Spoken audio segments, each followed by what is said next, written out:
Se está intentando imponer en Venezuela un golpe de Estado, nuevamente, de carácter fascista y contrarrevolucionario. Nuestro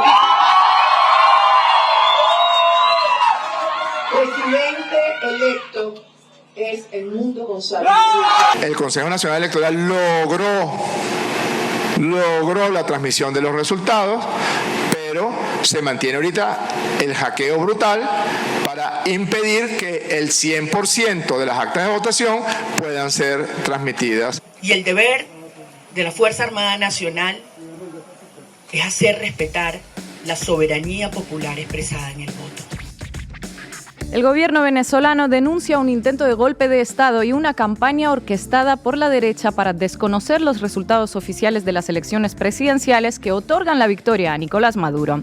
La oposición habla de fraude electoral, dice que su candidato prácticamente triplica en votos a Nicolás Maduro y llama a la ciudadanía a manifestarse en las calles.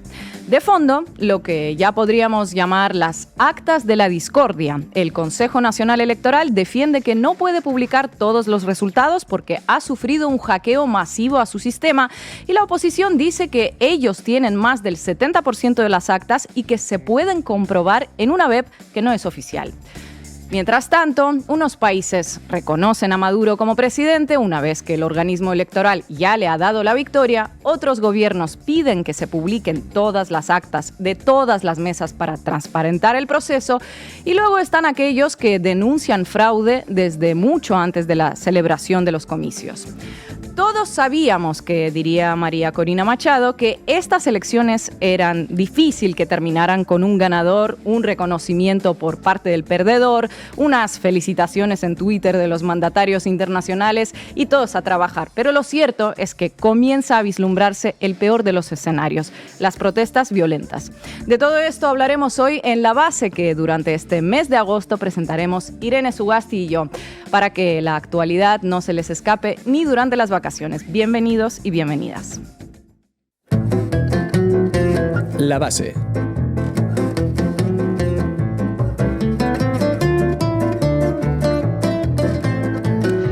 ¿Qué tal? Bueno, pues tras las elecciones históricas del pasado domingo, Venezuela parece estar sumiéndose en una nueva crisis con cacerolazos en las calles, con acusaciones de fraude electoral desde la oposición, sospechas de falta de transparencia desde algunos actores internacionales y denuncias de un nuevo golpe de Estado en marcha para tumbar al gobierno de Maduro. No hacía falta adentrarse en los anales de la historia venezolana para tener por seguro que sería exactamente así como se desarrollarían los acontecimientos una vez se cerrasen los colegios electorales, especialmente si el vencedor de las mismas no era la oposición. Venezuela parece estar destinada a repetir el ciclo de elecciones, desconocimiento de elecciones cada cierto tiempo. El patrón se repite con tanta regularidad que ya hay hasta cierto consenso de que aquello es muy complejo y, en fin, pues que tampoco necesitamos mucha explicación, más allá de que Maduro dictador que se perpetúa o la oposición fascista que quiere lograr mediante golpes lo que no sacó en las urnas ni cuando fue por la vía de las urnas, que no es que sea su vía preferida, todo hay que decirlo. A partir de ahí, cada uno pues que elija la postura que más se adecue a sus preferencias. Como decíamos ayer, la guerra mediática por instalar la visión de que Maduro no puede ganar y González no puede perder comenzó desde mucho antes de las elecciones y estos días tocará recoger la cosecha en forma de columnas de opinión, de tertulias de venezolanólogos varios y titulares que muy probablemente explicarán bien poco de lo que pasó en estas horas. Pero sí tendrán la respuesta clara a la pregunta sobre quién tiene la razón. Y precisamente por eso en La Base vamos a encargarnos de lo más ingrato, contar qué pasó en estas últimas horas. Total, si ya saben cómo nos ponemos, ¿para qué nos invitan? Efectivamente. Bueno, la crisis comenzó prácticamente en el momento en el que el Consejo Nacional Electoral de Venezuela anunció la victoria de Nicolás Maduro sobre Edmundo González. Un 51,2% de los votos a favor del chavismo contra un 44,2% a favor de la oposición, con un 80% del escrutinio realizado y una participación de un 59% del padrón. Pero inmediatamente después del primer corte de resultados, la oposición, que centró su campaña en las advertencias de que no reconocería unos resultados que dieran como ganador a Maduro, pues cumplió con lo prometido. María Corina Machado salió a felicitar a Edmundo González Urrutia, o a felicitarse a sí misma en realidad un poco, por ganar la presidencia de Venezuela.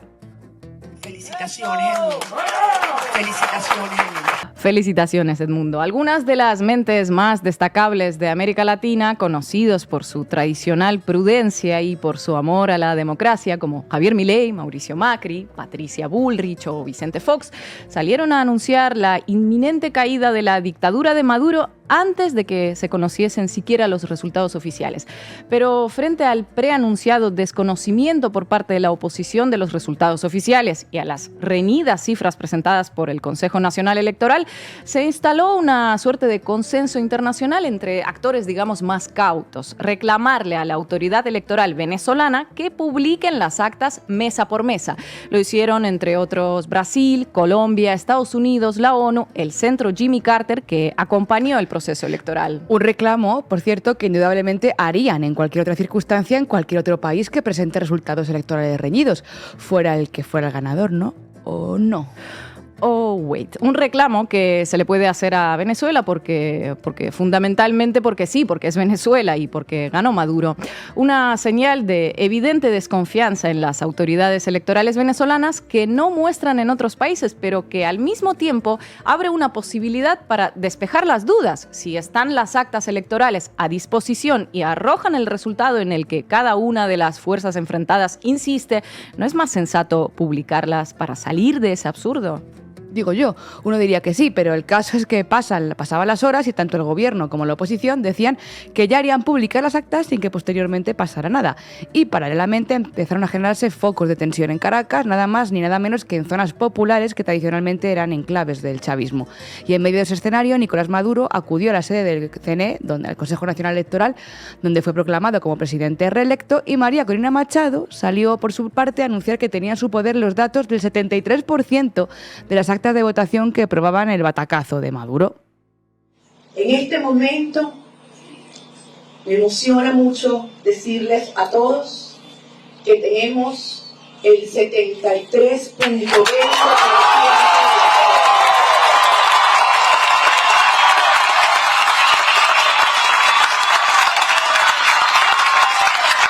con este resultado nuestro presidente electo es Edmundo González. La diferencia fue tan grande. La diferencia fue apabullante. La diferencia fue en todos los estados de Venezuela, en todos los estratos, en todos los sectores, en todos ganamos. Estas 73% de actas, los votos que las mismas incluyen son para Nicolás Maduro 2.759.256 y para Edmundo González Urrutia 6.200.000.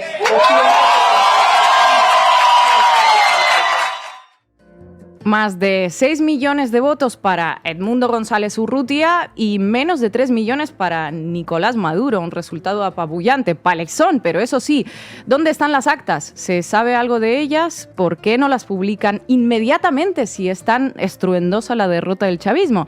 Y sobre todo, ¿cómo revisar que no están manipuladas, que son ciertas, que el chavismo tiene las mismas?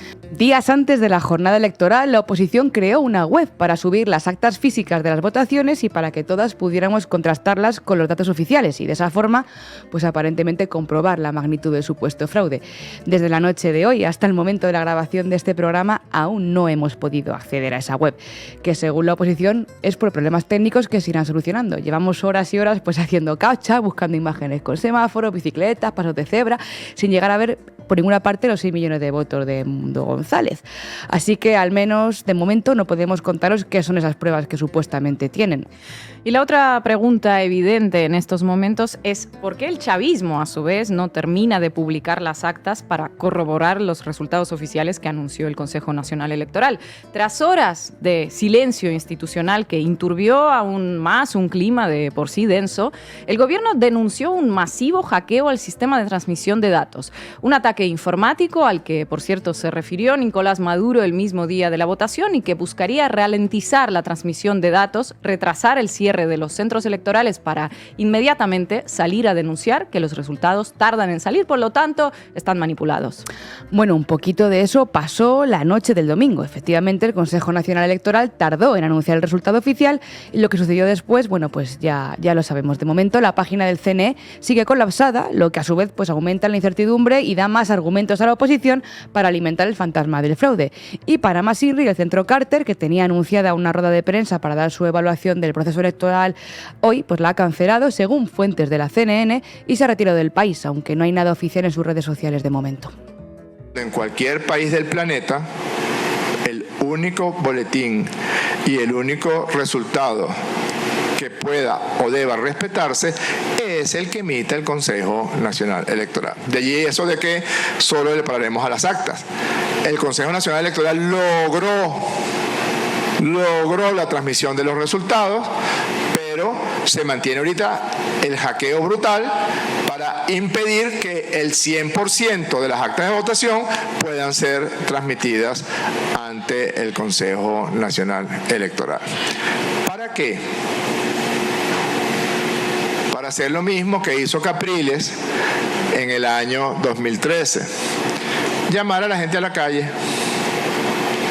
Y no es llamar a la gente a la calle, es que ellos tenían ya más de un año preparando estos focos en Petare, en otras zonas del oeste de la ciudad de Caracas, en Carabobo, en Aragua, en Portuguesa.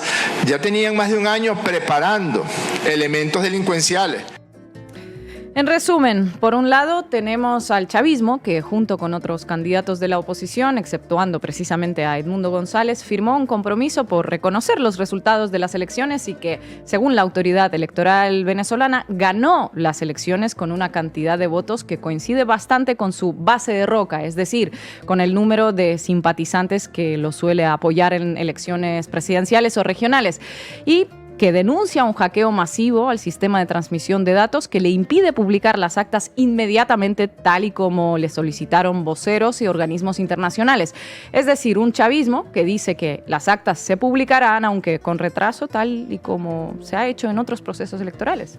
Y por el otro lado, pues tenemos a la oposición que dijo que no reconocería la victoria de Maduro bajo ninguna circunstancia, que empezó a denunciar fraude en cuanto salió el primer boletín del CNE, que se está atribuyendo un número de votos verdaderamente descomunal, más de 6 millones, y que dice tener las actas. Pero qué mala suerte la nuestra, pues la página donde supuestamente están las actas está caída todo este tiempo, que María Corina Machado aprovecha para convocar a la gente a la calle, para llamarla a la calle, por cierto. Esas son las pinceladas de ayer y hoy, porque como nos vayamos al currículum de esta oposición, pues tendríamos más preguntas que hacernos todavía, ¿eh? Bueno, las haremos. Lo que menciona Irene sobre el número descomunal de votos que María Corina Machado le atribuye a Edmundo González no es baladí. Ayer ya les explicamos que distintos organismos internacionales hablan de más de 7 millones de venezolanos que residen fuera del país. Lo más lógico sería suponer que la aplastante mayoría de esos millones de venezolanos son electorado opositor.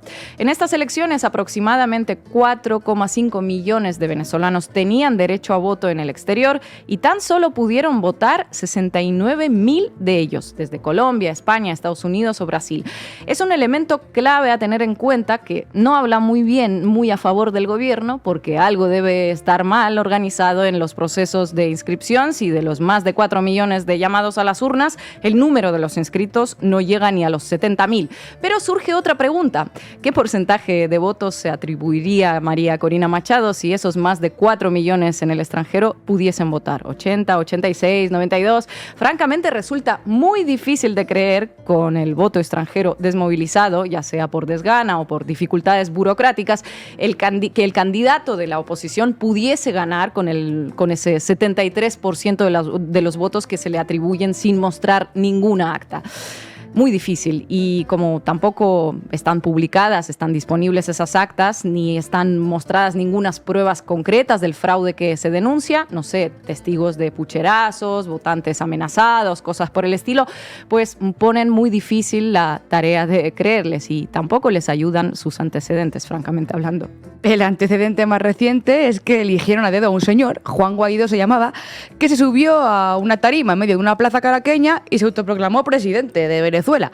Luego, gracias a la inestimable colaboración de la llamada comunidad internacional, dispuso de descomunales cantidades de dinero procedente de fondos venezolanos, ayudas humanitarias y puso a remate a algunas empresas públicas y fue reconocido, aplaudido y recibido por los altos representantes de más de 50 países, incluyendo a España, que hoy solicita al chavismo que publique las actas de votaciones porque no se fía de la transparencia. Ese es el recuerdo más fresco que nos viene a la cabeza, pero vamos, que la oposición venezolana lleva no reconociendo sus derrotas desde 1999, más o menos. Y claro, nada indica que esta vez las cosas sí que han cambiado y que las intenciones son buenas y que ahora sí que se jugará limpio y sin apoyos externos. No es la primera vez que enfrentamos lo que hoy estamos enfrentando. Se está intentando imponer en Venezuela un golpe de Estado, nuevamente, de carácter fascista y contrarrevolucionario. Yo pudiera denominarlo una especie de Guaidó 2.0. Bueno, así anunciaba ayer Nicolás Maduro un proceso de golpe de Estado violento en marcha, bautizándolo como Guaidó 2.0, y se podría decir que es la misma excusa gastada de siempre, pero el caso es que no lo es una realidad de Venezuela desde hace décadas. Agosto de 2018, Operación Yunque Martillo, o en Román Paladino, atentado contra Nicolás Maduro con drones en pleno centro de Caracas, relativizado y entrecomillado por la gran mayoría de los medios de información, por cierto. Enero de 2019, Operación Presidente Autoproclamado Juan Guaidó, seguida del reconocimiento en cadena por parte de la comunidad internacional y aplausos y legitimación por parte de los grandes conglomerados mediáticos. Abril de 2019, Operación Fase Final, en la que el presidente autoproclamado Juan Guaidó saca de la cárcel al opositor e impulsor de las guarimbas, Leopoldo López, residente en España de hecho, y llama a los militares a alzarse contra Maduro. Mayo de 2020, Operación Quederón, en la que mercenarios estadounidenses y colombianos desembarcaron en la costa venezolana para tumbar al gobierno. Todos esos acontecimientos sucedieron en un habitual clima de hostilidad, de desconfianza y de presiones económicas hacia Maduro. Y todo ello son solo algunos episodios del largo historial de las intentonas golpistas, y solo en Venezuela, porque si ampliamos la geografía veremos parecidos inquietantes. Al presidente del Estado que renuncia a su mandato presidencial, permitiendo la pacificación y el mantenimiento de la estabilidad por el bien de nuestra Bolivia. Permitido que la Biblia vuelva a entrar a Palacio. Que Él nos bendiga. ¡Gloria a Dios! ¡Gloria a Dios! He aquí el principal parecido inquietante. Bolivia, noviembre de 2019. Evo Morales, a quien ya se había intentado impedir su candidatura electoral, era acusado de fraude incluso antes de saberse los resultados. Y a partir de ahí se produjeron unas protestas que derivaron en la quema de casas de dirigentes políticos, un motín policial y el golpe militar del 10 de noviembre, que tuvo como última consecuencia el derrocamiento de Morales y la investidura de la senadora Yanine Áñez como presidenta del país a manos de un mando del ejército. De hecho, convendría recordar cómo lo narró el exvicepresidente de Bolivia, García Linera, entrevistado por el diario.es. Decía: todo se inició como un golpe civil contra el gobierno, las instituciones, y a mitad de camino se volvió policial y militar. En las semanas previas comenzó una movilización de sectores civiles violentos que no reconocieron las elecciones desde el día siguiente. El resto es historia y ya la conocemos, y culminó con Áñez en el poder y con una nefasta gestión para Bolivia que sigue coleando a día de hoy, amiga. Date cuenta. Así que no es ninguna tontería eso de llamar a tomar las calles como han hecho en estas últimas horas no pocos personajes, desde periodistas como Jiménez Los Santos o Vicky Dávila hasta Elon Musk, exigiendo a las Fuerzas Armadas que se alcen contra Maduro. Elon Musk, que por cierto hizo lo propio con Morales, tuiteando aquello de "We will coup whoever we want", o sea, vamos a darle un golpe de Estado a quien nos apetezca, así que a callar. A veces la estrategia se basa en eso, en difamar, en enfangar, en cuestionar, y otras veces además pues se le reviste de una especie de exigencia de pulcritud, de eficiencia sin máculas, se le ponen un disfraz de neutralidad y de prudencia, pues como el que ayer expresaron muchos mandatarios y altos funcionarios internacionales, pero oye, que no usan la misma vara de medir para todas las situaciones, porque como decimos, esto de pedir cuentas y exigir auditorías minuciosas, pedir las actas instantáneamente, o por supuesto pedir pues la indispensable transparencia, transparencia en cualquier proceso electoral no se puso en práctica, por ejemplo, con la citada Áñez, o cuando Juan Guaidó se autoproclamó presidente por la gracia de Washington, como contaba Ina, con el visto bueno de Sánchez. Por cierto, que de aquellas lo del lawfare y el Mediafair pues no le tocaban tan de cerquita como ahora. O como cuando Dina Boluarte se erigió como jefa de Estado en Perú tras meter en la cárcel al presidente electo, a Pedro Castillo, por poner unos pocos ejemplos, ¿eh? La diferencia es que, como ya contábamos ayer en la base y nos confirmaba también nuestro compañero Alfredo Serrano, en el procedimiento del voto en Venezuela hasta la jornada electoral de este domingo, todos los controles y auditorías eran correctos y que en la propia jornada electoral de este domingo no salió ningún tipo de irregularidad. De hecho, el director de la CELAC nos recordaba que en el proceso electoral de Venezuela toda acta que procede de toda mesa tiene una vía electrónica con softwares validados internacionalmente y el que se ha aplicado históricamente también en diferentes estados de Estados Unidos. Y en paralelo, una vía física en papel y que para tener validez todas ellas deben estar firmadas por todos los representantes políticos en cada mesa, es decir, por todos los representantes políticos de cada partido político y pueden ser registradas y tenidas por todas las fuerzas políticas. Recordemos además que hay una doble comprobación biométrica y vía cédula de identidad de cada votante, así como comprobantes o resguardos de cada voto. Una pata indispensable, como bien sabemos, para la estrategia de impugnación de estas elecciones y para fabricar una campaña, una reacción o un golpe es el Mediafair, la guerra comunicativa. Y en eso, ¿para qué vamos a engañarnos? Pues los poderosos van ganando, ¿verdad? Porque para eso tienen las grandes cabeceras, las redes sociales, las granjas de bots y los tertulianos, esos expertos y analistas sentados en todas las teles. Así que veamos algunos ejemplos de cómo ese Mediafair se ha desplegado desde ayer en el contexto de Venezuela y cómo se venía cocinando, como ya hemos explicado muchas veces aquí, a través de la construcción de unos estados de opinión que predisponían y vaticinaban resultados electorales presentando a algunos candidatos como seres inmaculados. María Corina Machado es una liberal pragmática, pero Maduro es un dictador sanguinario. También merece mención, además de estos artículos, por supuesto, la publicación de encuestas preelectorales que buscaban tensionar el ambiente previo a las elecciones. Sabemos que en materia de demoscopia hay tela que cortar, pero en este caso el difundir resultados absolutamente inverosímiles y sin una metodología estadística mínimamente rigurosa buscaba alentar eso, un estado de opinión previo que hiciera lógico pensar que la única victoria posible era la de los unos o la de los otros, porque en esto ha habido malas prácticas por todos lados, hay que decirlo. Cuestión aparte son los resultados postelectorales. Una de las estrategias que más ruido hizo ayer en las redes fue la difundida por muchos comunicadores digitales de la derecha latinoamericana y española que negaban los resultados basándose en una torpeza comunicativa o gráfica, un error de presentación del medio Telesur que publicó que cada candidato menor había obtenido un 4,6%, sumando un porcentaje total de 132,2% en lugar de lo expuesto por el Consejo Nacional Electoral, que decía que todos los otros combinados sumaban efectivamente entre todos ellos un 4,6%. Vaya, un error de grafismo, pero que alimentó las primeras horas del discurso del fraude cuando era facilísimamente comprobable aludiendo a las fuentes oficiales. Vamos. Y vamos con otro ejemplo muy ilustrativo de cómo se alimenta esa opinión pública sesgada para convertirla en masa enfurecida. Esta imagen que dio la vuelta al mundo sobre un supuesto selfie de un empleado público venezolano que estaba pues en un centro de recuento, teóricamente, cuyas pantallas mostraban un gráfico de datos en varios colores donde se demostraría la derrota de Maduro, que la tenían teóricamente puesta ahí en las pantallas. La cosa es que eso ni siquiera era un centro de recuento, es una foto de Mercale en Aragua, que Mercale es un centro social de reparto de alimentos. Pues bien, esta imagen que os enseñamos fue difundida por cientos de miles de cuentas en Twitter, incluidos por supuesto los sospechosos habituales, Elon Musk, Meloni, Vito Quiles, avivándose el bulo gracias a los miles de bots que forman parte de esta estrategia digital. Desde luego, sofisticada, lo que se dice sofisticada no era esa estrategia digital, pero les funciona. Les funciona. Estrategia que, insistimos, nunca es casual ni es espontánea como nos quieren hacer creer, sino que está perfectamente orquestada y con mucho, mucho dinerito detrás. Por eso hay que tener herramientas y pensamiento crítico preparado para combatirla.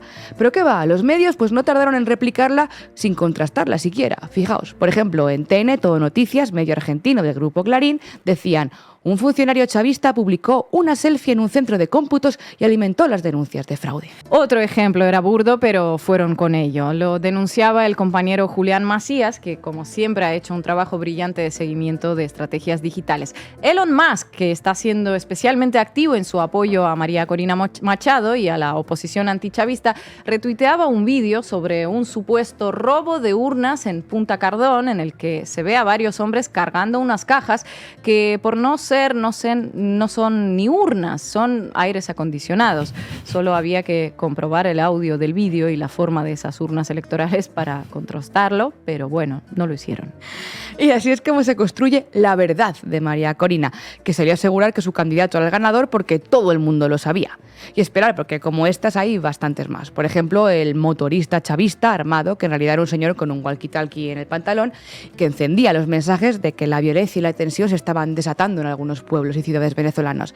Violencia que, por desgracia, finalmente ha terminado por ser real. Así que ya tienen su portada. El Mundo, diario español de esta mañana. Al menos 7 muertos en Venezuela por la represión chavista en una jornada de protestas que destruyó 6 estatuas de Hugo Chávez. No sabemos qué le importa más al periódico, si que se haya muerto gente o que se hayan derribado estatuas. Ahora tenemos un escenario mucho más preocupante que el de ayer y tenemos que darle la razón a Osiel Ali López cuando nos decía que lo importante no eran los resultados del 28, sino las reacciones del 29. La cantidad de bulos y de informaciones que circulan hoy en Internet hace pues muy difícil poder informarse con objetividad y con rigor de lo que está pasando en Venezuela. Fijaos, incluso Radio Televisión Española Verifica ha publicado también en su web otros muchos ejemplos de intoxicación mediática. Uno, por ejemplo, el uso de un vídeo de la destrucción de una estatua de Chávez que fue registrado el 5 de mayo de 2017 en Villa de Rosario, en Zulia, y que publicó, de hecho, el diario El País. Pero medios internacionales han mezclado estos vídeos antiguos con imágenes actuales, de disturbios actuales, para multiplicar, ¿no?, y magnificar esos mensajes.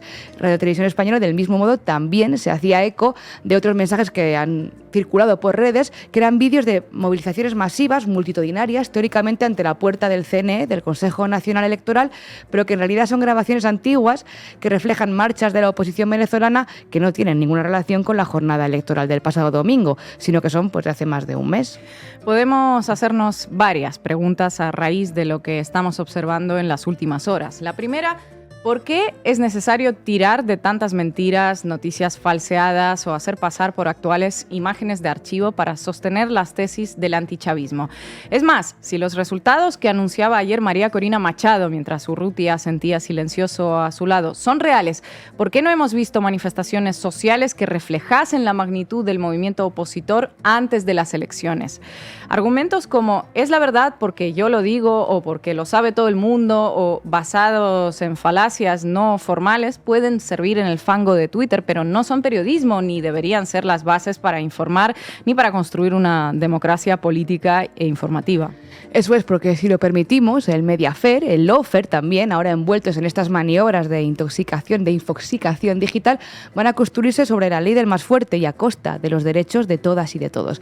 Cuando en las pasadas elecciones estadounidenses perdió Trump, la teoría del fraude electoral emergió, ¿os acordáis?, bajo el eslogan de Stop the Count, un mensaje con el que difundir una teoría de la conspiración y de descrédito de los resultados electorales que fue seguido después de una estrategia judicial, 63 demandas en el Tribunal Supremo con presiones a funcionarios públicos, pero sobre todo que ha sido aupada y mantenida en el tiempo sobre propaganda de medios, opinadores, maniobras del llamado astroturfing, que es la intoxicación en redes sociales, y de movilización de grupos ultras en las calles, porque ninguno olvidamos al tipo vestido de bisonte en la Casa Blanca, aunque bueno, no hace falta llegar a ese esperpento y otras muchas formas de golpismo sin necesidad de vestirse de payaso. Lo de saber perder no es algo a lo que la derecha esté acostumbrada.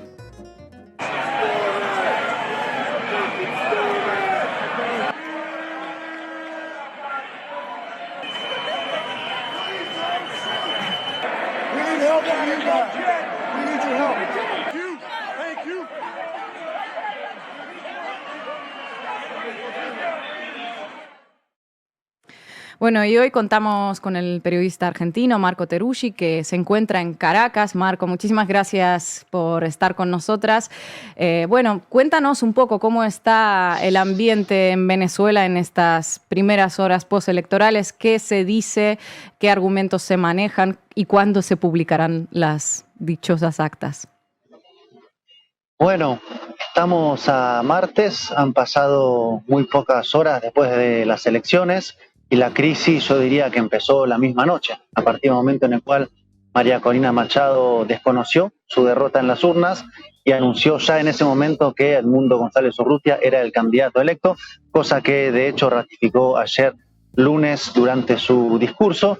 Por lo tanto, del lado de la oposición está claro que hay una narrativa y un liderazgo que está conduciendo al desconocimiento de las elecciones y que eso tiene su traducción en las calles. Si uno ve las calles, podría tal vez como ver dos niveles que están superpuestos a la hora de observar la fotografía, pero que es importante tal vez poder como separarlos. Por un lado, un conjunto de personas que están enojadas, que creen que les hicieron fraude, que tienen además broncas, para decirlo en argentino, con el gobierno hace mucho tiempo. Es decir, que están ahí porque efectivamente están convencidos que les robaron las elecciones y salen a manifestarse.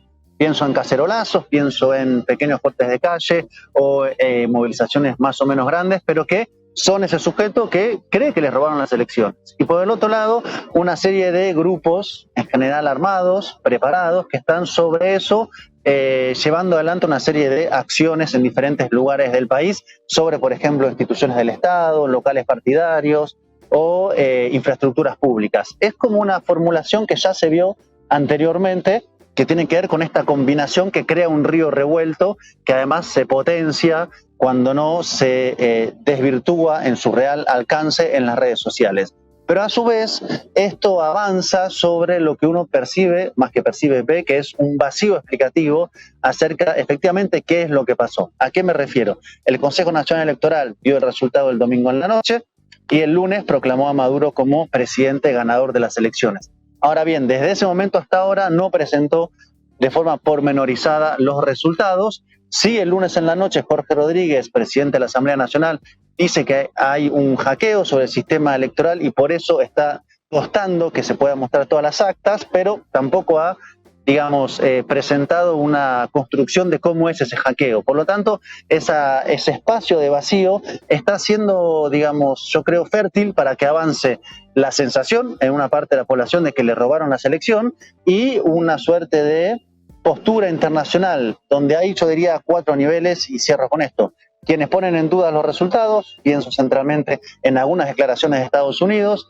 quienes piden prudencia y espera, como el presidente de México, López Obrador, quienes reconocen la victoria de Maduro, como Rusia, como Cuba, como China o como Bolivia, y un conjunto grande de gobiernos que dicen, bueno, precisamos ver las actas para ver efectivamente qué es lo que pasó. Mientras se demore esa entrega de las actas, seguimos en esa zona donde hay un vacío narrativo que es aprovechado para que no se termine de reconocer internacionalmente y que avance este descontento articulado a un plan que en el caso de Venezuela suena bastante conocido, de intento de forzar una salida de gobierno que estaba bastante, yo diría, anticipado, conociendo la figura y liderazgo de María Corina Machado.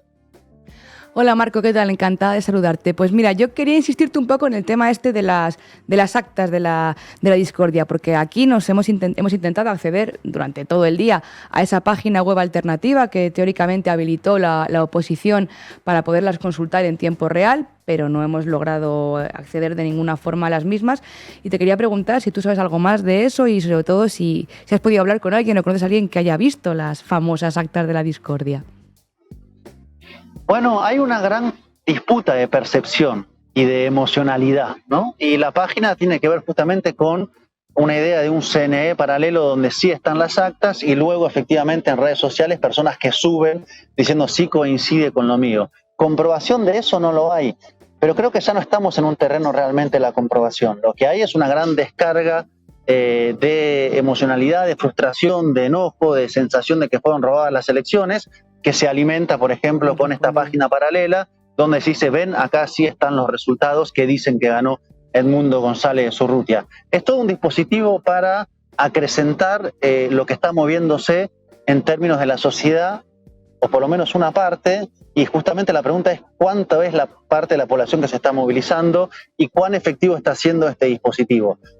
Hay una situación que es la que comentaba recién: cuanto más se demore la entrega de las actas, y me refiero a la presentación de las actas y de resultado pormenorizado por parte del Poder Electoral, más le da espacio a que una página paralela de María Corina Machado, videos en redes sociales tengan espacio y oídos a los cuales llegar. Creo que estamos en esa zona.